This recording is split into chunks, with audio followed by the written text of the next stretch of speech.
So hello everyone, welcome back to channel. आज मैं आपको पढ़ाने वाला हूँ COI कॉन्स्टिट्यूशन ऑफ इंडिया की यूनिट 4 और उसके साथ मैंने पिछले 3 साल के सारे PYQs भी सॉल्व करा दिए हैं, चाहे वो 2 मार्क्स में आया हो या फिर चाहे वो 10 मार्क्स में आया हो। और इसके साथ ही मैंने पूरी यूनिट कवर करा दी है।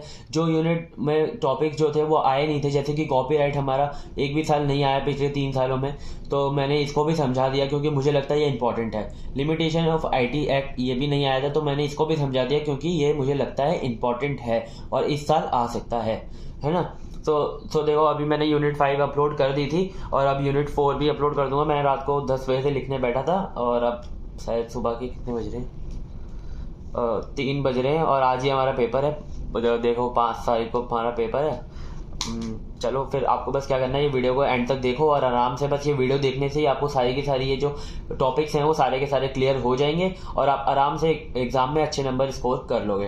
ठीक है, आपको बस क्या करना है, चैनल को सब्सक्राइब कर लो और टेलीग्राम चैनल को ज्वाइन कर लो क्योंकि वहीं पर आपको सारे नोट्स मिलेंगे। अगर आपको और डिटेल में नोट्स चाहिए तो वो भी मिल जाएंगे और अगर आपको अच्छे से मतलब ये वाले जो नोट्स हैं ये भी चाहिए तो वो भी मिल जाएंगे। सो जल्दी से जल्दी मेरे 5 के सब्सक्राइबर करवा दो क्योंकि यार बहुत मेहनत कर रहा हूँ, क्योंकि देखो अब पूरी रात लग गई ये बनाने में और सुबह अब बस पेपर भी देने जाऊंगा। ठीक है, आज पेपर भी है मेरा। तो देखो, पहला टॉपिक है हमारा इंटेलेक्चुअल प्रॉपर्टी। पहले इसको समझो, इंटेलेक्चुअल प्रॉपर्टी होती क्या है। देखो, इंटेलेक्चुअल प्रॉपर्टी अगर जैसे कि आपकी जैसे कि गांव में अगर हमारी कोई जमीन होती है या फिर हमारा कोई घर होता है, ठीक है, तो वो हमारी एक प्रॉपर्टी है। ठीक है, वो तो हमारी एक प्रॉपर्टी होगी, फिजिकल प्रॉपर्टी हमें जो दिख रही है। ठीक है, अब वो एक प्रॉपर्टी है जिसकी हम क्या कराते हैं, रजिस्ट्री कराते हैं। ठीक है, अब ऐसी हमारी इंटेलेक्चुअल प्रॉपर्टी ऐसी प्रॉपर्टी होती है जो कि हमारे माइंड से रिलेटेड, माइंड से क्रिएट करी गई चीजें होती हैं। जैसे बुद्धि होती है, बुद्धि की प्रॉपर्टी होती है ना, बुद्धि ऐसे कुछ वर्ड होता है। मतलब इसको इस यूनिट को समझने के लिए मैंने काफी सारी वीडियोस देखी यूट्यूब पे। शायद मैंने डॉक्टर विवेक बिंद्रा की भी वीडियो देखनी पड़ गई। मतलब उससे भी मैंने इस यूनिट को समझने की कोशिश की। ठीक है, तो इंटेलेक्चुअल प्रॉपर्टी हमारी it is an intangible creation of an human mind. Human mind के द्वारा एक ऐसा क्रिएशन जो कि मतलब एक प्रॉपर्टी का नाम दे सकते हैं उसे हम, है ना। तो जैसे कि हम उसके अंदर इंटेलेक्चुअल का मतलब होता है क्रिएटिविटी या आइडिया। ठीक है, अगर आप इसे वर्ड के थ्रू समझो, इंटेलेक्चुअल मतलब होता है हमारा क्रिएटिविटी या आइडिया, प्रॉपर्टी का मतलब होता है ओन्ड और रजिस्टर्ड, मतलब किसी के नाम पर रजिस्टर्ड है या उसके लिए ओन्ड है। ठीक है, जैसे कि आप समझो ये वीडियो है। ठीक है, ये वीडियो एक क्रिएटिविटी है। ठीक है, तो ये एक हमारी इंटेलेक्चुअल प्रॉपर्टी है। ठीक है, और जैसे कोई लोगो है, जैसे लोगोस होते हैं, सिंबल्स होते हैं। अब जैसे कि आपने LIC का एक लोगो देखा होगा, है ना, उसका एक लोगो होता है और जैसे कि उसकी एक टैग लाइन है, जीवन के जिंदगी के साथ भी, जिंदगी के बाद भी। तो वो LIC का एक क्या है, इंटेलेक्चुअल प्रॉपर्टी है, उसे कोई और यूज नहीं कर सकता। ठीक है, अब देखो, इंटेलेक्चुअल प्रॉपर्टी के कुछ राइट्स होते हैं। मतलब इंटेलेक्चुअल प्रॉपर्टी हमारा 2 मार्क्स में आया था 2020 और 21 में, तो मैंने ये पहले डिस्क्राइब कर दिया। अब उसके राइट्स देखो, rights given to people over the creation of their minds. अब उनके माइंड के ऊपर जो भी उन्होंने क्रिएट किया है माइंड से, तो उन पीपल को यानी कि ओनर को राइट्स दिए जाते हैं कुछ। वो राइट्स होते हैं हमारे इंटेलेक्चुअल प्रॉपर्टी राइट्स। ठीक है, अब जैसे कि ये वीडियो है, इस वीडियो के मेरे पास काफी सारे राइट्स हैं कि मतलब कोई और क्रिएटर इस वीडियो को यूज नहीं कर सकता। ठीक है, मैं उस पर कॉपीराइट क्लेम कर सकता हूँ। ठीक है, कि मतलब उसकी मैं वीडियो डिलीट करवा सकता हूँ या फिर उसका कोई भी रेवेन्यू उसमें से मैं शेयर्स ले सकता हूँ। ठीक है, IP refer to creation of a mind, inventions, symbols, images etcetera. जैसे कि इन्वेंशंस होते हैं, सिंबल्स होते हैं, इमेजेस होते हैं, इन सब पे जो हमारा इंटेलेक्चुअल प्रॉपर्टी है वो राइट्स देता है। ठीक है, इंटेलेक्चुअल प्रॉपर्टी हमारे 2 चीजों में डिवाइडेड है, एक होती है हमारे इंडस्ट्रियल प्रॉपर्टी, एक होती है हमारे कॉपीराइट्स। ठीक है, इंडस्ट्रियल प्रॉपर्टी मेनली हमारी फोकस करती है पेटेंट्स को, ट्रेडमार्क्स हो और एक्सेट्रा, मतलब कुछ और भी होती हैं। पेटेंट्स को हम और डिटेल में पढ़ेंगे क्योंकि ये 2 साल आ रखा है, पिछले ही 3 साल में 2 साल आया है, जो 10 नंबर में भी आया है और 2 नंबर में भी आया है। ठीक है, तो पेटेंट्स को समझेंगे, ट्रेडमार्क को भी थोड़ा सा ओवरव्यू लेंगे क्योंकि ये 2 नंबर में आया था। और जो कॉपीराइट्स होते हैं हमारे, उसके अंदर नॉवेल्स आती हैं, जैसे कि लिटरेरी पार्ट होता है ना, पोएम्स वगैरह होती हैं, वो आती है हमारी कॉपीराइट्स के अंदर। और जैसे कि आर्टिस्टिक वर्क होता है वो अभी हमारा कॉपीराइट में आता है, जैसे कि हमारी पेंटिंग्स, स्कल्पचर्स, ये सब जो होते हैं हमारे कॉपीराइट्स में आते हैं। ठीक है, यहां तक समझ में आ गया, क्लियर है सब कुछ। अब देखो, अब हम देखेंगे पेटेंट को। अब इसके अंदर हम पेटेंट को समझेंगे। पेटेंट क्या है? इवेल्युएट पेटेंट, ये हमारा 2020, 21 और 22 और 23 में आया था, 2 मार्क्स में और 10 मार्क्स में। ठीक है, मतलब 10 मार्क्स में एक तो आए थे राइट्स आए थे पेटेंट होल्डर के, और पेटेंट के कुछ और भी चीजें आई थी। मतलब कि मैं आगे आपको समझाऊंगा, काफी सारा कंटेंट मैं प्रोवाइड करा दूंगा पेटेंट के लिए, जिससे कि कोई भी अगर क्वेश्चन बनता है तो आप आराम से लिख सको। ठीक है, सो देखो पहले देखते हैं हम पेटेंट होता क्या है।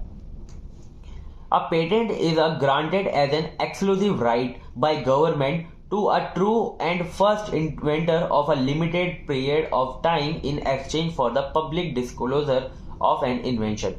किसी भी इन्वेंशन का, यानी कि मतलब कॉपीराइट किसके लिए, पेटेंट किसके लिए होते हैं? हमारे इंडस्ट्रियल प्रॉपर्टीज के लिए होते हैं। अगर किसी भी चीज का कोई भी जो फर्स्ट मेंबर है ये और या ट्रू इन्वेंटर है जिसका, उसको गवर्नमेंट क्या करती है? कुछ एक्सक्लूसिव राइट देती है। ठीक है, कुछ एक्सक्लूसिव राइट देती है कि पीरियड ऑफ टाइम के लिए, कुछ लिमिटेड पीरियड ऑफ टाइम के लिए। अब जो हमारा पेटेंट होता है ना, वो हमारा 20 साल के लिए होता है। ठीक है, अगर मैं आपको एक एग्जांपल देता हूँ कि वॉल्वो कंपनी थी ना हमारी, वो जो कार की कंपनी है वॉल्वो, उसने ना सीट बेल्ट है, उसको इन्वेंट वॉल्वो कंपनी ने किया था। ठीक है, लेकिन उसने क्या किया? उसका पेटेंट नहीं लिया, क्योंकि अगर वो पेटेंट ले लेती ना तो कोई और कंपनी उसका यूज नहीं कर पाती। ठीक है, अगर यूज भी करती तो उसे उसके शेयर्स देने पड़ते। तो इसके लिए क्या करते हैं, बहुत सारी कंपनियां उसे यूज ही नहीं करती।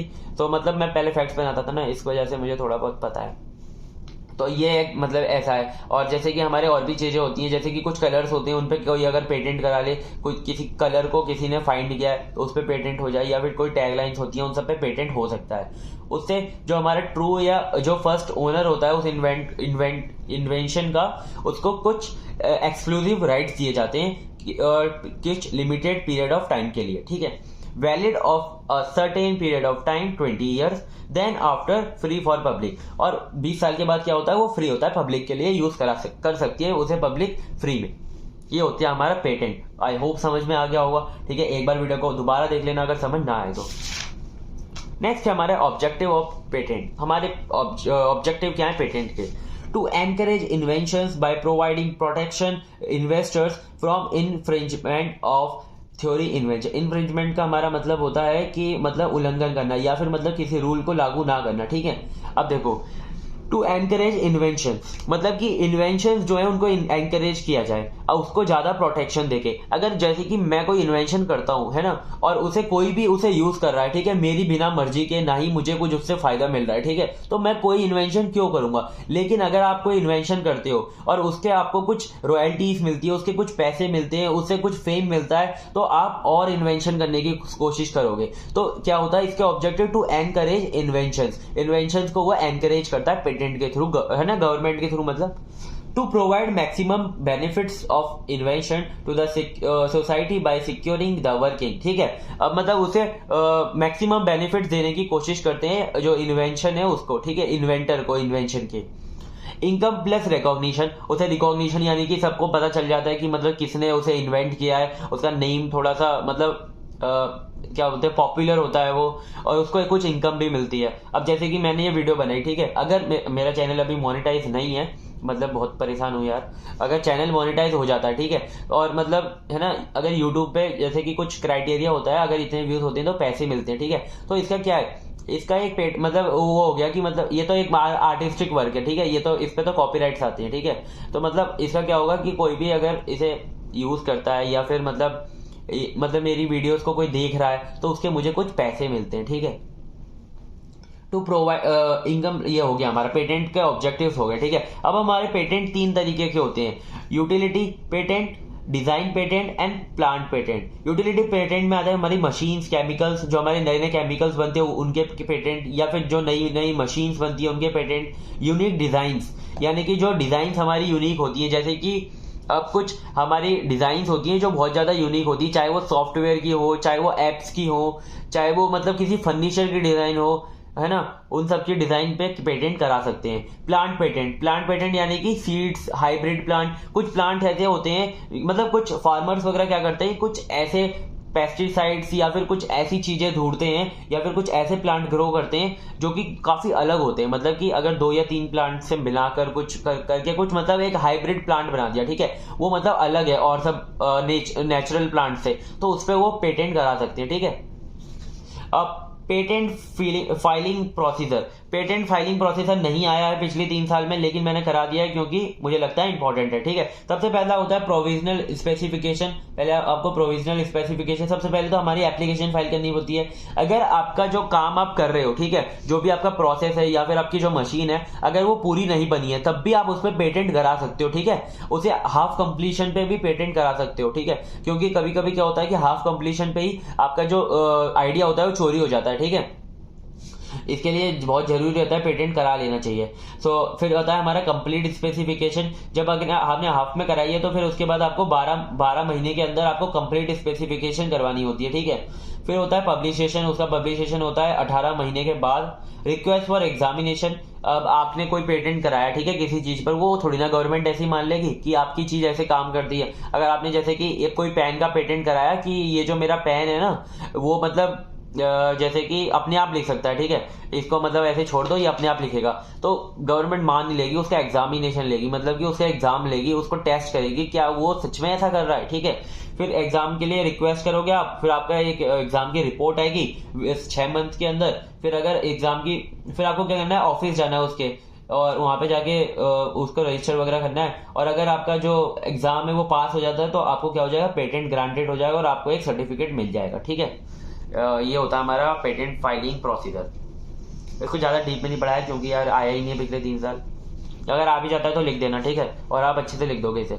Define the rights of patent holder, ये हमारे 10 मार्क्स में आए थे 21 और 22 में, कि मतलब पेटेंट होल्डर के पास हमारे कौन कौन से राइट्स होते हैं। ठीक है, exclusive right according to article 28 article के अकॉर्डिंग कुछ एक्सक्लूसिव राइट दिए जाते हैं पेटेंट होल्डर को। देखो, where the patent is a product, अगर प्रोडक्ट पे पेटेंट कराया है या फिर प्रोसेस पे पेटेंट कराया है, इन दोनों पर हमें मिल सकते हैं जो एक्सक्लूसिव राइट्स है।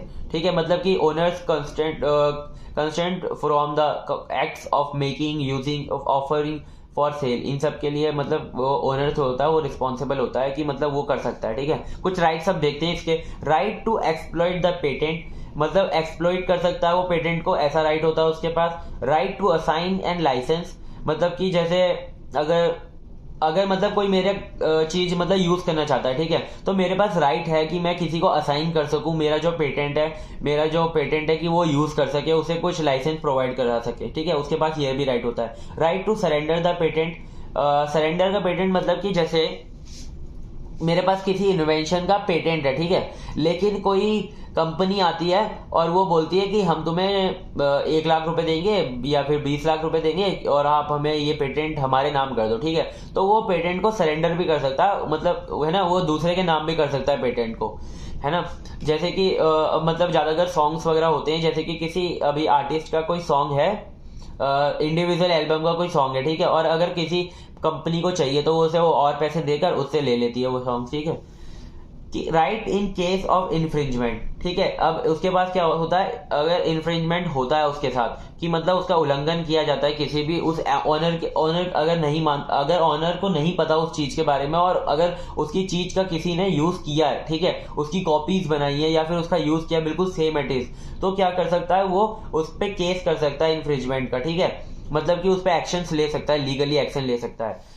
अब देखो, describe patent infringement and it's type, ये हमारा 22-23 में आया था 10 मार्क्स में। अब देखो इसे समझते हैं। इन्फ्रिंजमेंट मतलब तो आपको पता है उल्लंघन करना, ठीक है, मतलब selling, offering to sale, using और मैन्युफैक्चरिंग अ पेटेंट प्रोडक्ट, किसी भी पेटेंट प्रोडक्ट को अगर आप सेल कर रहे हो या फिर ऑफर कर रहे हो सेल के लिए, यूजिंग और manufacturing a patent product without the owners permission, बिना ओनर की परमिशन के, तो कैन कॉन्स्टिट्यूट द इन्फ्रिंजमेंट, ये क्या होता है, हमारा इन्फ्रिंजमेंट होता है। ठीक है, इसे आप डेफिनेशन के थ्रू लिख सकते हो। अब हमारे 2 टाइप होते हैं इन्फ्रिंजमेंट के, direct infringement and indirect infringement. ठीक है, पहला है हमारा direct infringement. Same it is infringement की जो डेफिनेशन है बिल्कुल ऐसा ही है। इट अगर when a product is substantively close to any product patent product, मतलब इसका मतलब क्या होता है ना कि मतलब इसे सब कुछ पता है आदमी को, मतलब कि जो भी काम कर रहा है ऐसा उसे सब कुछ पता है कि ऐसा पहले से प्रोडक्ट है जिसके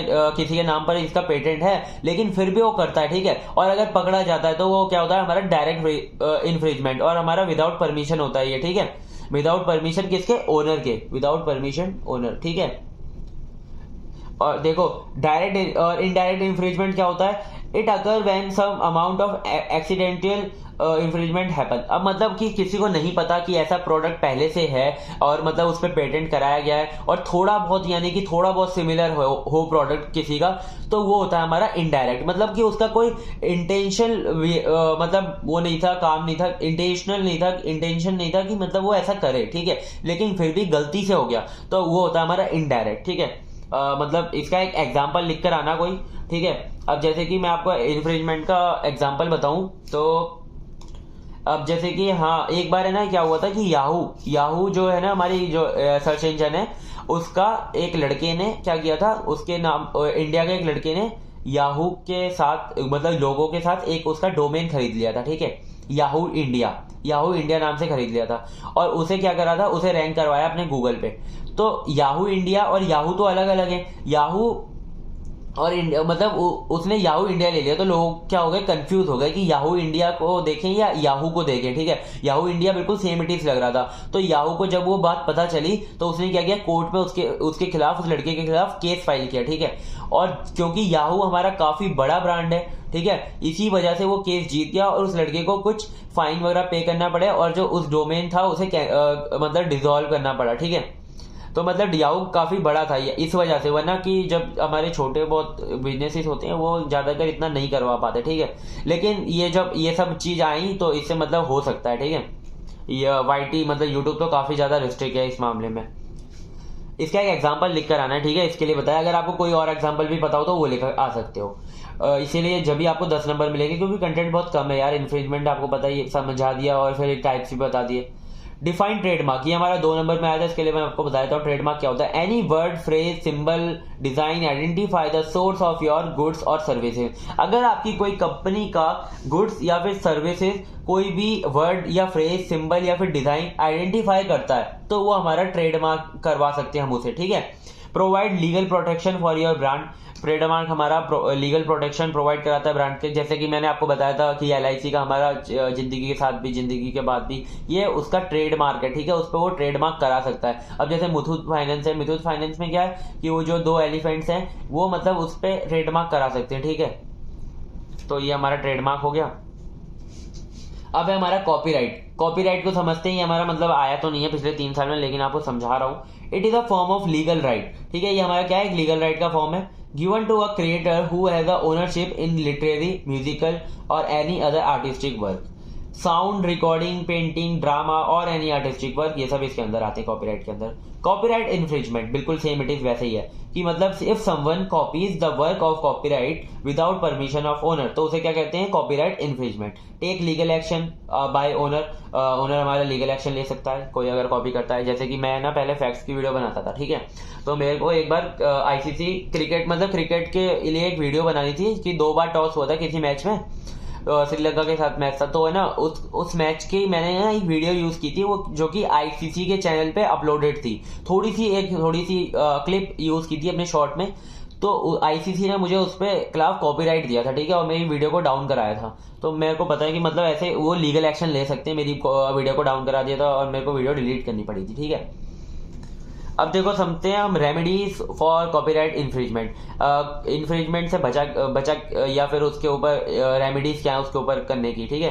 पहला है हमारा सिविल रेमेडीज होती हैं और एक क्रिमिनल रेमेडीज होती हैं। सिविल रेमेडीज वो होती है हमारी कि कंपनसेट कर दे, ठीक है, कि मतलब क्रिएटर उसके साथ कुछ कंपनसेट कर ले, कि मतलब कि या फिर उससे कुछ पैसे ले ले या फिर मतलब कुछ अपना उसने क्रेडिट बोले कि मुझे क्रेडिट दे दो, ठीक है। जैसे कि किसी ने अगर कंटेंट वगैरह उसका चोरी किया तो उसने क्या किया, उसको क्रेडिट दे दिया थोड़ा सा, तो वो हमारा सिविल रेमेडीज में आ जाता है। क्या पहला तो हो गया कंपनसेशन, पे फाइन, कुछ पैसे ले सकता है, और ये किसके थ्रू कहा जाएगा, ज्यूरिडिक्शन इन डिस्ट्रिक्ट कोर्ट के अंदर आएगा कि डिस्ट्रिक्ट कोर्ट कहेगा कि क्या करना है, ठीक है। फिर आएगा क्रिमिनल रेमेडीज। अगर क्रिमिनल रेमेडीज आप कहते हैं कि अगर जब भी आपके कुछ चीज को अगर गलत तरीके से उसे यूज किया गया, ठीक है, अब आप क्या कराना चाहते हो, आप उसे मतलब कि क्रिमिनली घोषित कराना चाहते हो, ठीक है, कि आप उसे जेल करा सकते हो 6 महीने से लेकर 3 साल तक की, ठीक है। उस पर कुछ फाइन पे कर सकते हो, 1 लाख से नहीं था, ये था 50,000 से था, ठीक है, यहाँ पे लिख लेना। 50,000 से लेकर 2 लाख तक आप जो है वो फाइन पे करा सकते हो, ठीक है, उससे जिसने भी आपका यूज किया, इन्फ्रिंजमेंट किया है कॉपीराइट को, ठीक है। और सीज द इन्फ्रिंजिंग कॉपी, कि मतलब जैसे कि मेरा जो था वो डिलीट करनी पड़ी थी मेरे को वीडियो, तो मतलब सीज करा सकते हो अगर कोई कॉपीज वगैरह बनी है उसकी, ठीक है। तो मतलब कि जैसे कि अगर कोई जैसे कि कोई राइटर अगर बुक लिखता है, ठीक है, और उसके कोई आदमी क्या करता है कि कैरेक्टर उसके चेंज कर दिए, थोड़े बहुत नाम वाम चेंज कर दिए कैरेक्टर का, और बिल्कुल same it is story copy कर दी, ठीक है, तो वो भी हमारा कॉपीराइट में आ जाता है। तो क्या होगा, जितनी भी कॉपीज होंगी उसको सीज कर दिया जाएगा, ठीक है, और उसको जेल भी हो सकती है। और मतलब अगर आप ऐसा कुछ काम करते हो ना तो मत क्या करो, 1 लाख से लेकर 2 लाख का फाइन भी लग सकता है। अब क्या है हमारा explain briefly right to information act. बहुत ज्यादा इंपॉर्टेंट 2 एक्ट है हमारे, एक तो राइट टू इन्फॉर्मेशन एक्ट है और एक है हमारा इन्फॉर्मेशन टेक्नोलॉजी एक्ट, ठीक है। इन दोनों को अच्छे से समझना क्योंकि हर बार पेपर में रिपीट होते हैं। इस यूनिट से सबसे ज्यादा जो इंपॉर्टेंट है एक तो पेटेंट है और एक ये है, ठीक है। अब देखो, explain briefly right to information act 2005। Right to information act मतलब मैं आपको बताता हूँ, बेसिकली ऐसा राइट था कि सिटीजन्स को राइट मिला था कि वो किसी भी इंफॉर्मेशन को, गवर्नमेंट की किसी भी इंफॉर्मेशन को मतलब देख सकते हैं, ठीक है, किसी भी मतलब कि कॉन्फिडेंशियल इंफॉर्मेशन को नहीं, मतलब कि गवर्नमेंट और उनके बीच में क्या रहेगा, एक ट्रांसपेरेंसी रहेगी, ठीक है। मतलब कि कोई भी क्वेश्चंस कर सकते हैं गवर्नमेंट को, ठीक है, ऐसे नहीं कि गवर्नमेंट कुछ भी कर रही है, सिटीजन्स क्वेश्चन कर सकते हैं गवर्नमेंट को। इस एक्ट के थ्रू 2005 में आया था, ठीक है। Mandates timely response to citizens request for government information। Mandatory है गवर्नमेंट के लिए कि उसे टाइमली रिस्पॉन्स करना पड़ेगा जो भी सिटीजन्स के क्वेश्चन है उन पर, ठीक है। मोस्ट इंपॉर्टेंट एक्ट, ये हमारा मोस्ट इंपॉर्टेंट एक्ट है which empower ordinary citizens to question the government and its working, ठीक है, कि गवर्नमेंट को क्वेश्चन कर सके और उसकी वर्किंग पे भी क्वेश्चन कर सके कि आपको क्या कर रहे हो, आप कैसे कर रहे हो, ठीक है। अनकवर करप्शन, मतलब अनकवर करती है करप्शन को। प्रोग्रेस इन गवर्नमेंट वर्क के अंदर प्रोग्रेस होता है। एम्फेसिस रिलेटेड इंफॉर्मेशन, ठीक है, मतलब कि एक्सपेंसिस था यहाँ पे, एक्सपेंसिस, ठीक है, एक्सपेंसिस रिलेटेड इंफॉर्मेशन की मतलब गवर्नमेंट कहाँ कहाँ पे एक्सपेंस अपना मतलब खर्च कर रही है पैसे, ठीक है, और प्रोग्रेस कहाँ पे हो रहा है गवर्नमेंट वर्क का, कि मतलब ये सब किसको पता होना चाहिए, ये सब पब्लिक को भी पता होना चाहिए। यूनियन गवर्नमेंट, पहले मतलब बताया नहीं जाता था कि मतलब इस जगह को बनाने में कितने पैसे लगे, ये सब पहले नहीं बताया जाता, लेकिन आजकल बताया जाता है कि मतलब जैसे राम मंदिर को बनाने में कितने पैसे लगे, ये आपको बताया जा रहा है। किसी ब्रिज को बनाने में कितने पैसे लग रहे हैं, दिल्ली गवर्नमेंट कितना पैसे खर्च कर रही है, क्योंकि यार इनडायरेक्टली जनता का ही तो पैसा है, वो टैक्स ही तो भरते हैं हम, टैक्स से ही तो वो गवर्नमेंट पैसे कमा रही है, मतलब कि उस पैसे ले रही है। फिर हमारा यूनियन गवर्नमेंट और state government to provide timely response to the citizen request for info, ठीक है, मतलब वही हो गया, टाइमली उसे रिस्पॉन्स करना पड़ेगा। The act also imposes penalties if the authorities delay in responding. अगर कोई, जैसे मैंने बता दिया मैंडेटरी रिस्पॉन्स करना, अगर कोई अथॉरिटी रिस्पॉन्स करने में डिले करती है, ठीक है, जो भी उसे टाइम दिया गया उसमें अगर वो डिले करती है तो उस पर पेनल्टीज भी लगाई जाएंगी, उसे पेनल्टीज भी पे करनी पड़ेंगी, ठीक है। तो एक्सटेम्पेड फ्रॉम आरटीआई, मतलब कि राइट टू इंफॉर्मेशन के मतलब कि कौन कौन सी ऐसी इंफॉर्मेशन है जो सिटीजन्स को नहीं पता होनी चाहिए, ठीक है, वो उसके अंदर मतलब राइट टू इंफॉर्मेशन के अंदर नहीं आती हैं। पहला तो है इंटरनल सिक्योरिटी, कोई भी गवर्नमेंट की इंटरनल सिक्योरिटी उसे नहीं पता होगी जनता को। Relation with foreign countries and cabinet decisions, ये सब का कोई जनता को काम नहीं होता क्योंकि ये मिलिट्रीज वगैरह के अंदर बहुत ज़्यादा यूजफुल होती हैं, और मतलब अगर ये सबको पता रहेगा तो बहुत दिक्कत आ जाएगी देश के ऊपर, ठीक है, मतलब ये इन्फॉर्मेशन पता भी नहीं होनी चाहिए जनता को। Objectives of the right to information act, इसके ऑब्जेक्टिव्स क्या है, empower citizen to question to the government, ठीक है, प्रमोट ट्रांसपेरेंसी एंड अकाउंटेबिलिटी, इनको प्रमोट करता है। Government work for a people in a better way, अब जब गवर्नमेंट को पता होगा कि मतलब उसके क्वेश्चंस क्या है, कि मतलब जनता क्या चाहती है उससे, तो वह क्या होगा, बेटर वे में काम कर पाएगा। जैसे कि मैं अगर आपको बोलूं कि यार मतलब कि मैं कैसे एक्सप्लेन कर रहा हूँ आप बताओ, ठीक है, अब मेरे को और कैसे एक्सप्लेन करना चाहिए, अगर आप मेरे को कमेंट में बताओगे, ठीक है, कि अगर यार भैया मेरे को ये एक्सप्लेनेशन आपका समझ में नहीं आ रहा, आप इसे और इंप्रूव करो, कुछ पॉइंट्स है उन्हें और डिटेल में समझाओ, तो क्या होगा, उससे मैं बेटर वे में काम कर सकूंगा। ऐसी गवर्नमेंट क्या होती है, हमारी बेटर वे में काम कर सकती है अगर जो उसके जो सिटीजन्स हैं वो उसे बताएं, कि उससे क्वेश्चंस करें, ठीक है। समझ में आ गया यहाँ तक? इन सब पॉइंट्स को है ना आप एक बार ब्लैक पेन से लिख कर आना और इन्हें 2-2 या 3-3 लाइन में डिफाइन करके आना, तो आंसर थोड़ा बड़ा हो जाएगा। और थ्योरेटिकल सब्जेक्ट्स में क्या ही चाहिए, बस कंटेंट चाहिए और फ्लो चार्ट चाहिए। फिर हमारा डिस्क्राइब इंफॉर्मेशन टेक्नोलॉजी एक्ट, बहुत इंपॉर्टेंट एक्ट है, 2 बार आ चुका है, 2020 और 21 में, और 22 और 23 में। पहले बहुत बार आया होगा, मुझे नहीं पता, मैं बस 3 साल के पेपर देखता हूँ।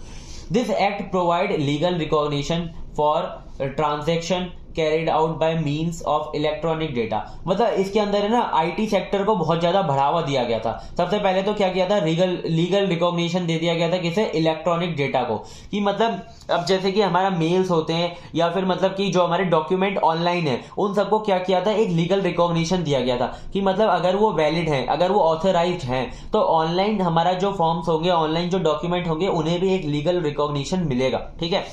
अब हमारे इलेक्ट्रॉनिक कम्युनिकेशन को बढ़ावा दिया गया, इलेक्ट्रॉनिक कॉमर्स, ई कॉमर्स को बढ़ावा दिया गया। एनेक्टेड ऑन 7 अक्टूबर 2020, इस डेट को लाया गया था ये deal. India 20th nation to adopt it, 11 nation के बाद 12th नेशन जो था इंडिया था जिसने इसे अडॉप्ट किया। Also deal with cyber crime, जो भी हमारे साइबर क्राइम्स होते हैं उसके अंदर जो भी केसेस होंगे वो इसके अंदर डील होंगे। ठीक है, बढ़ावा दिया गया साइबर क्राइम को। और इसके अंदर ना मतलब ई गवर्नेंस को भी मतलब इंट्रोड्यूस किया गया था, इलेक्ट्रॉनिक गवर्नेंस को। सम हाइलाइट्स ऑफ एक्ट, इसकी सब हाइलाइट्स या फिर फीचर्स आप कह सकते हो। यूज ऑफ डिजिटल सिग्नेचर का यूज करने को कहा गया था इसमें, to authenticate an electronic record.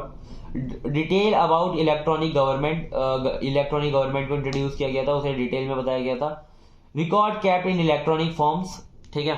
Cyber law appellate tribunal, ये एक मतलब ट्राइब्यूनल बनाया गया था। एक ट्राइब्यूनल मतलब एक ऐसा कोर्ट होता है जिसके अंदर मतलब एक हमारा चेयरमैन होता है, जिसे हम प्रिसाइडिंग ऑफिसर कहते हैं, है ना। वो वैसा भी एक मतलब ट्राइब्यूनल बनाया गया था जिसके अंदर कि हमारे जो है ना मतलब ट्राइब्यूनल बेसिकली इसके लिए बनाया जाता है कि मतलब हमारे जो केसेस हैं वो फास्ट वे में सॉल्व हो सके, बिल्कुल सही से। ठीक है, ये नहीं कि मतलब फास्ट वे में गलत सॉल्व हो रहे, ठीक है, वो मतलब अच्छे से सॉल्व हो सके फास्ट वे में, बिल्कुल। मतलब कि साइबर लॉ एपिलेट ट्राइब्यूनल में क्या होगा, बिल्कुल साइबर मतलब कि साइबर रिलेटेड ही लोग बैठेंगे। ठीक है, उन्हें जिसके साइबर रिलेटेड नॉलेज होगी और जल्दी से जल्दी सॉल्व करने की कोशिश करेंगे केस को। ठीक है, अब हम देखेंगे ऑब्जेक्टिव ऑफ दिस केस।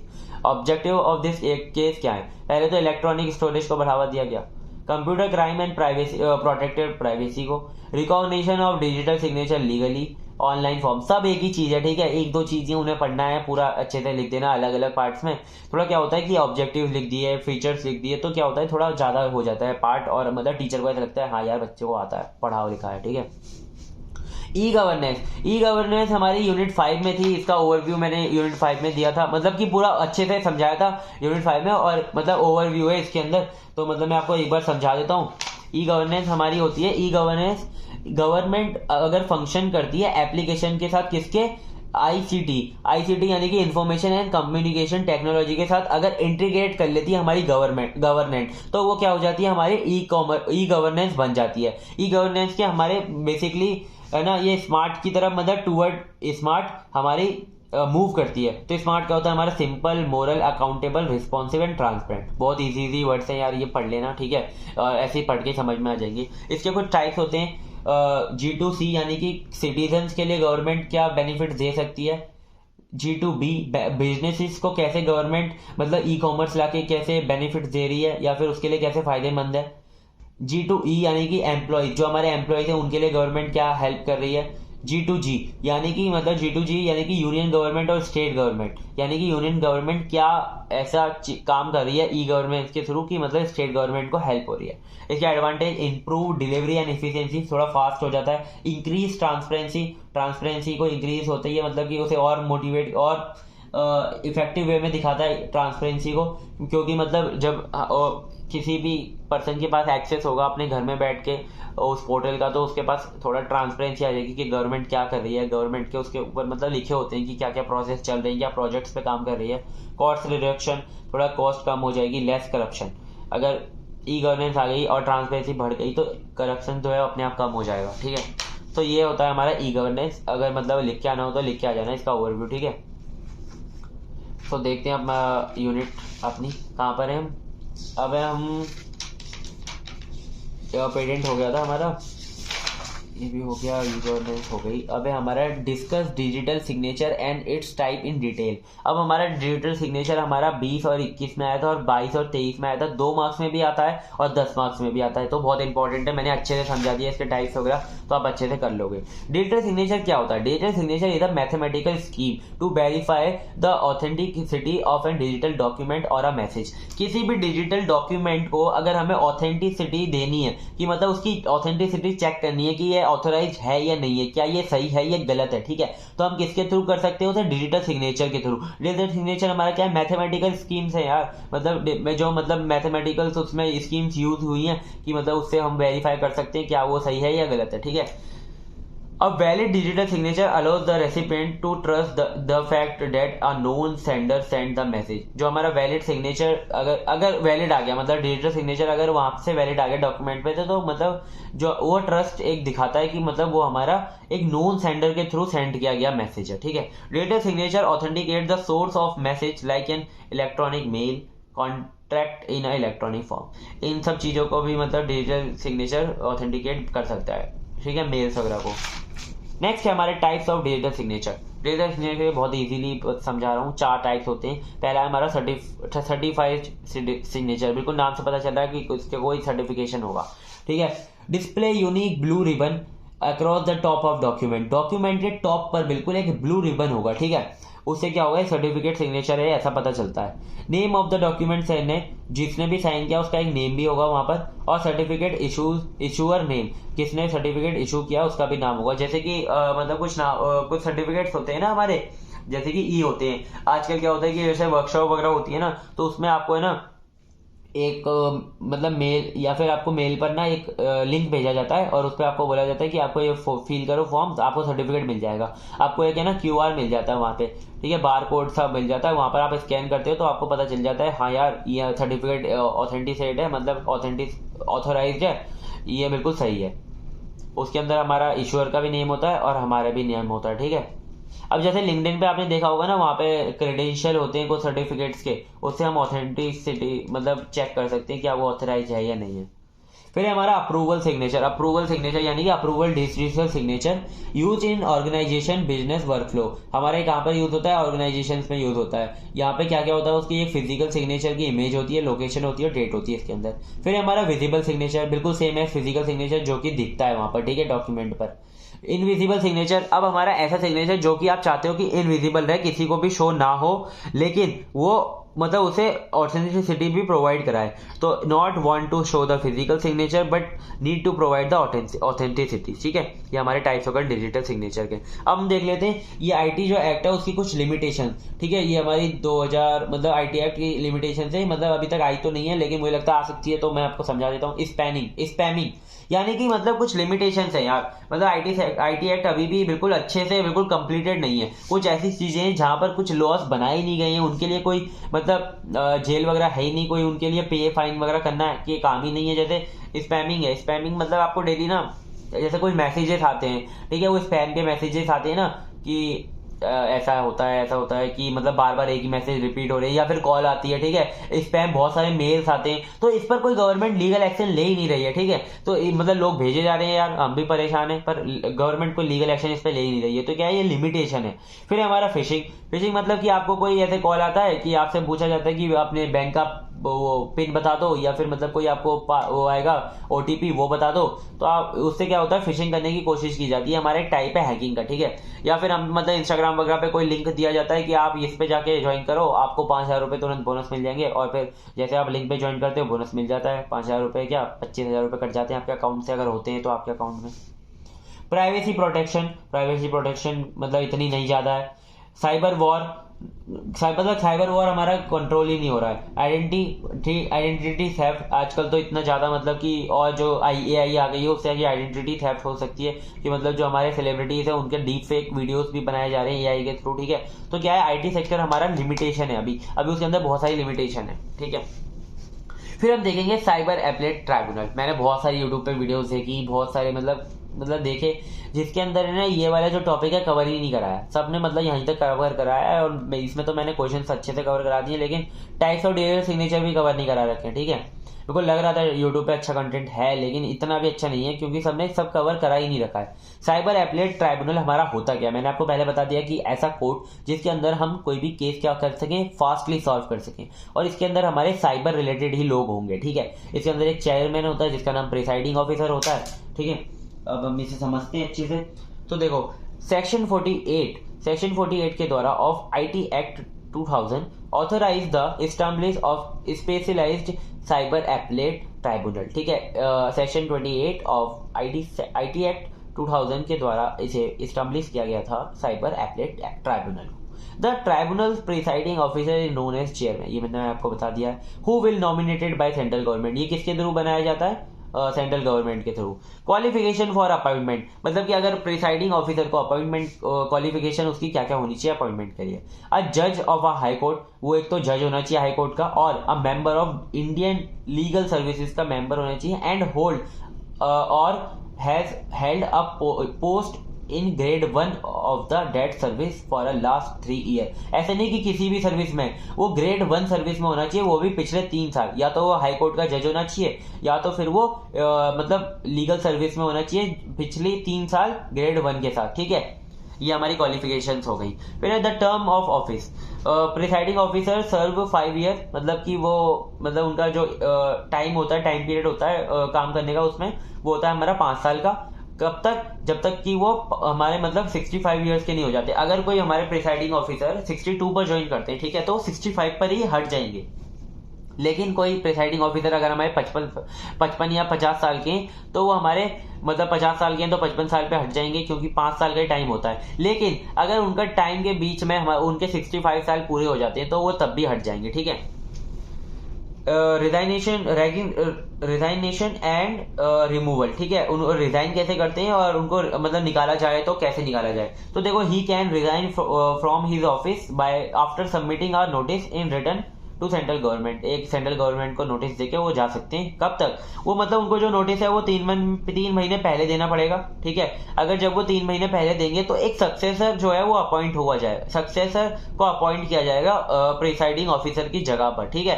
कि जब तक हमारा प्रिसाइडिंग ऑफिसर नहीं चले जाएगा, जब तक सक्सेसर को अपॉइंट किया जाता है। तो देखो, एक तो उसे 3 महीने पहले देना है वो जो नोटिस है, और जब तक रहना पड़ेगा वहां पर जब तक कि सक्सेसर हमारा अपॉइंट हो नहीं जाता, ठीक है।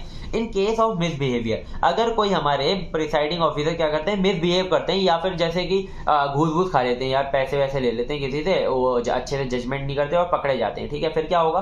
सेंट्रल गवर्नमेंट एक पास करेगी ऑर्डर और उन्हें हटा देगी, ठीक है। बस यही है। यहाँ पर हमारी यूनिट 4 कंप्लीट होती है। प्लीज चैनल को सब्सक्राइब कर लो यार, सच में। अभी देखो, मैंने बताया था 344 हो रहे हैं, और मतलब बहुत यार करवाओ, ठीक है। सब्सक्राइब करो चैनल को, और मतलब 5 के करवाओ जल्दी से जल्दी, सब्सक्राइबर बहुत नीडेड है, ठीक है। और मोटिवेशन आती है यार, अगर आप कमेंट करोगे ना, कमेंट से बहुत मोटिवेशन आती है। आप इतने अच्छे अच्छे कमेंट करते हो। सो मल्टी आइटम को जल्दी से जल्दी यार एक फ्रेंड बनाना है, ठीक है। So thank you so much, मिलते हैं किसी नेक्स्ट वीडियो में।